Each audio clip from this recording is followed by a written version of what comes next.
Vision అంటే చంద్రబాబు నాయుడు, చంద్రబాబు నాయుడు అంటే vision.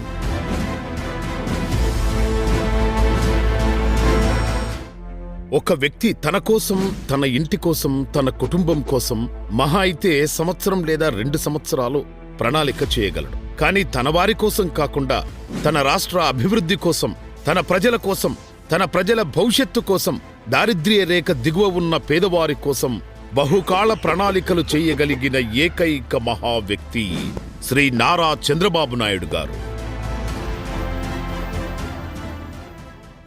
2020 vision ప్రణాళిక రచించిన హైదరాబాద్ను ప్రపంచంలోనే మహానగరంగా తీర్చిదిద్దారు.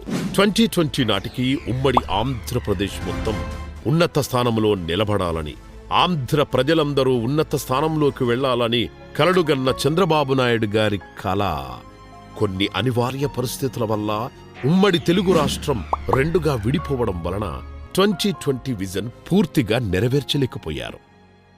కానీ ఇప్పటి వరకు చంద్రబాబు నాయుడు గారు హైదరాబాదుకు చేసిన అభివృద్ధి ఈరోజు హైదరాబాద్ ఇంత అత్యుత్తమ స్థానంలో ఉంది. తన తెలుగు ప్రజల అభివృద్ధికి తాను చేసిన దిశానిర్దేశం అనివార్య పరిస్థితుల్లో విఫలమైనందుకు చంద్రబాబు నాయుడు గారి మనస్సు చాలా కలత చెందింది. 2014-19 5 సంవత్సరాలు ఆంధ్ర రాష్ట్రానికి ముఖ్యమంత్రిగా ఉన్నా కూడా రాష్ట్ర విభజన వలన కొత్త రాష్ట్రానికి నిధులు లేక కొత్త రాష్ట్రం నిర్మాణంలో తన మునకలై కూడా ఆంధ్ర రాష్ట్రాన్ని అభివృద్ధి వైపు నడిపించారు. కానీ 2019 నుంచి 2024 వరకు వచ్చిన ప్రభుత్వం రాష్ట్ర అభివృద్ధిని, రాష్ట్ర ప్రజల భవిష్యత్తును సర్వనాశనం చేసింది.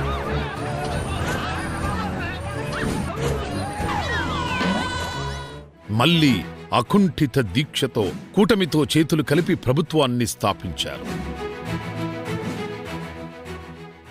ఇంకా ఒక్క నిమిషం కూడా ఆలస్యం చేయకుండా ఆంధ్ర ప్రజల అభివృద్ధి వైపు అడుగులు వేయాలి, ఆంధ్ర ప్రజలు ఉన్నత స్థానంలో ఉండాలి అన్న ఏకైక లక్ష్యంతో ఇప్పుడు ప్రభుత్వం ప్రవేశపెట్టిన వికసిత్ భారత్ కి అనుసంధానంగా స్వర్ణాంధ్ర 2047 ప్రణాళిక ప్రవేశపెట్టారు. 2047 నాటికి తెలుగు ప్రజలు ప్రపంచంలో ఉన్నత స్థానంలో ఉండాలన్న ఏకైక సంకల్పంతో ఈ స్వర్ణాంధ్ర 2047 విజన్ ప్రవేశపెట్టారు.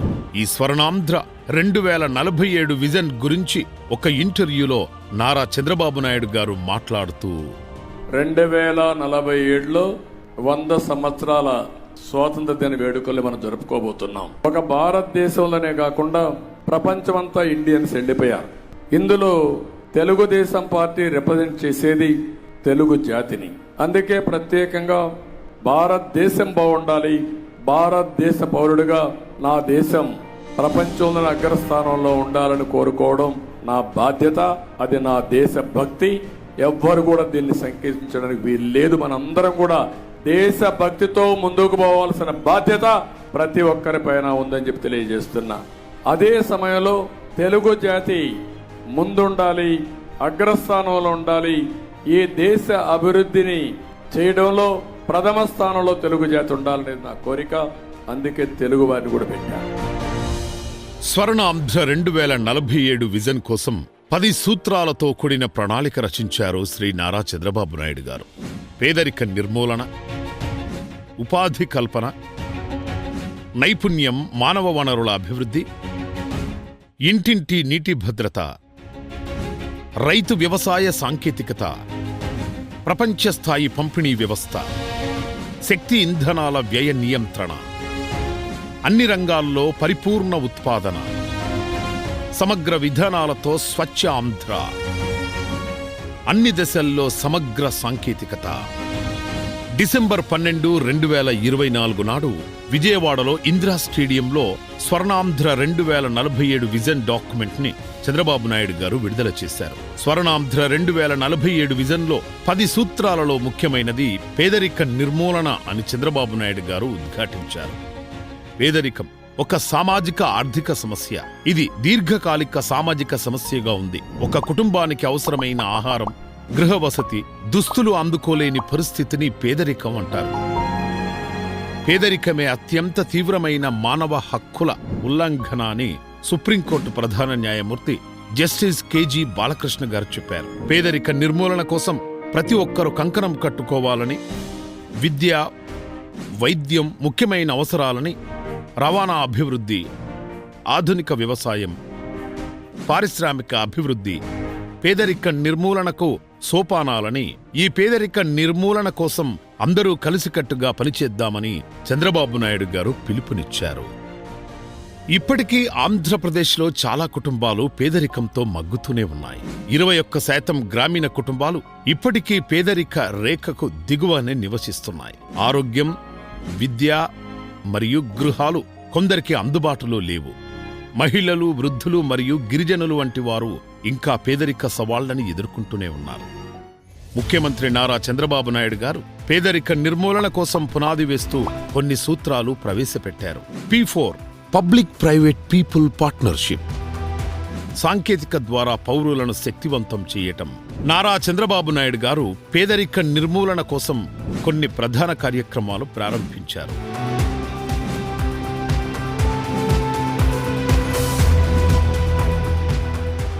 నైపుణ్యత అభివృద్ధి కేంద్రాలు, అందరికీ గృహాలు, నదులు అనుసంధానం. చంద్రబాబు నాయుడు గారు స్వర్ణాంధ్ర విజన్ 2047 కోసం కొన్ని ప్రధాన వ్యూహాలు రచించారు. ఆంధ్రప్రదేశ్లో 100% అక్షరాస్యత సాధించడం, ప్రతి పాఠశాల ఆధునిక సదుపాయాలు కలిగి ఉండటం, బాల్యం నుంచే సరైన విద్య మరియు నైపుణ్య శిక్షణ అందించడం, అందరికీ ఉపాధి మరియు జీవనోపాధి, పారిశ్రామిక పార్కులు, లాజిస్టిక్ హబ్లు మరియు సాఫ్ట్వేర్ కంపెనీల ద్వారా 2 కోట్ల ఉద్యోగాలు సృష్టించడం, MSMEలు మరియు యువత నేతృత్వంలో వ్యాపారాలు ప్రోత్సహించటం, ప్రతి ఒక్కరికి ఉపాధి అవకాశాలు కల్పించటం, గృహ మరియు మౌలిక సదుపాయాలు. 2035 నాటికి 1 కోటి చౌక గృహాల నిర్మాణం, ప్రతి ఇంటికి స్వచ్ఛమైన తాగునీరు అందించడం, అందరికీ గ్రీన్ ఎనర్జీ ఎఫిషియెంట్ కమ్యూనిటీలు, నైపుణ్యాలు మరియు వ్యాపార వ్యూహాలు. 2030 నాటికి 5 నైపుణ్య కేంద్రాలు ప్రారంభించడం, ఒక కుటుంబం ఒక వ్యాపార యజమాని లక్ష్యం ద్వారా గ్రామీణ వ్యాపారాలు వృద్ధి చేయడం, ప్రతి ఒక్కరికి సంక్షేమం అందించడం. 2047 నాటికి గిరిజన ప్రాంతాలు మరియు మహిళలను కూడా దారిద్ర్యరహిత సమాజంలో భాగస్వామ్యం చెయ్యడమే లక్ష్యంగా నారా చంద్రబాబు నాయుడు గారు స్వర్ణాంధ్ర 2047 విజన్ డాక్యుమెంటరీని విడుదల చేస్తూ, ఈరోజు చాలా హిస్టారికల్ డే, చరిత్రలో చిరస్థాయిగా మిగిలిపోయే రోజుది. ఎవరైనా 100 సంవత్సరాల స్వాతంత్ర దిన వేడుకలు మనం జరుపుకోబోతున్నాం. తెలుగువారు ఇంత అభివృద్ధిలో ఎలా ఉన్నారని ఆలోచిస్తే ఆ రోజు ప్రారంభించిన ఆ విజన్ ఫలితమే ఈ అభివృద్ధి అని చెప్పుకోవాలి. దాని ప్రభావంతో ఈ రోజు నేను ఈ స్థాయికి వచ్చాను అని గర్వంగా చెప్పుకోవాలి. ప్రపంచంలోనే తెలుగు జాతి నెంబర్ 1 స్థానంలో ఉండాలని ఈ ప్రభుత్వం యొక్క సంకల్పం. ప్రపంచానికి తెలుగుడు సత్తా ఏమిటో చూపించాలని అప్పుడే ఆ రోజే నందమూరి తారక రామారావు గారి ఆత్మకి శాంతి కలుగుతుంది. ప్రజలందరూ పేదరిక నిర్మూలనకి కృషి చేసి స్వర్ణాంధ్ర 2047 విజన్కి న్యాయం చేయాలి.